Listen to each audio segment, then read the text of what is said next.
ഇപ്പോൾ ഹിന്ദു ഐക്യവേദി മുഖ്യ രക്ഷാധികാരി KP ശശികല ടീച്ചർ കൂടി ചേർന്നുണ്ട്. ടീച്ചർ, എന്താണ് ഈ ഒരു ഘട്ടത്തിൽ പറയാനുള്ളത്?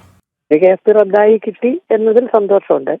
അതോടൊപ്പം നമ്മൾ മനസ്സിലാക്കേണ്ടത് ആ കേസ് റദ്ദാക്കുമ്പോൾ ചൂണ്ടിക്കാണിച്ച വസ്തുതകൾ, കാരണം ഈ കേസ് ചുമത്തിയിരിക്കുന്നതിനൊന്നും ആധാരമായ അല്ലെങ്കിൽ ഒരു തരത്തിലും ഉൾക്കൊള്ളിക്കാൻ പറ്റില്ല എന്നുള്ള നിരീക്ഷണത്തോടു കൂടി തന്നെയാണ് ഇത് റദ്ദ് ചെയ്തിരിക്കുന്നത്.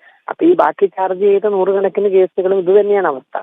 പക്ഷെ ഇതിന് നമുക്കൊരു നീണ്ട സമയം എടുക്കുന്നു. കാരണം ഓരോ കേസ് ഓരോന്നും കീഴ്ക്കോടതിയിൽ നിന്ന് എടുത്ത് ഇങ്ങനെ ഹൈക്കോടതിയിൽ വന്ന് റദ്ദ് ചെയ്യിപ്പിക്കുന്ന നീണ്ട നിയമ പോരാട്ടം ഇതിനു വേണ്ടി വരുന്നു. ഇത് കരുതിക്കൂട്ടി സർക്കാർ ഞങ്ങളെ മേലെ അടിച്ചേൽപ്പിച്ചതാണ്. അപ്പൊ ഈ ഒന്ന് റദ്ദ് ചെയ്യുമ്പോഴും ബാക്കിയുള്ളത് കിടക്കുക. അങ്ങനെ മൊത്തം 6 or 7 കേസ് മാത്രമാണ് ഇതുവരെ റദ്ദ് ചെയ്ത് പോയിരിക്കുന്നത്. ബാക്കി മുഴുവൻ ഈ ഇത്രയും വലിയ നീണ്ട പ്രോസസ്സിന് വിധേയമാകുന്നത് ഒരുതരം രാഷ്ട്രീയ ശത്രുത പ്രകടിപ്പിച്ചു തന്നെയാണ്. ടീച്ചർ, ഒരു കാര്യം കൂടി എടുത്തു പറയേണ്ടത്, ഈ പറയുന്നത് പോലെ ഹൈന്ദവ ആചാരം സംരക്ഷിക്കാൻ വേണ്ടി നടന്ന പ്രതിഷേധം, ആ പ്രതിഷേധത്തെ അടിച്ചമർത്താൻ നിയമത്തെ ദുരുപയോഗം ചെയ്യുക, ഒരുപക്ഷെ ഈ ഒരു ഘട്ടത്തിൽ എടുത്തു പറയേണ്ടത് ഇത് ഹൈന്ദവ സമൂഹത്തിന്റെ വിജയം കൂടി തന്നെയല്ലേ?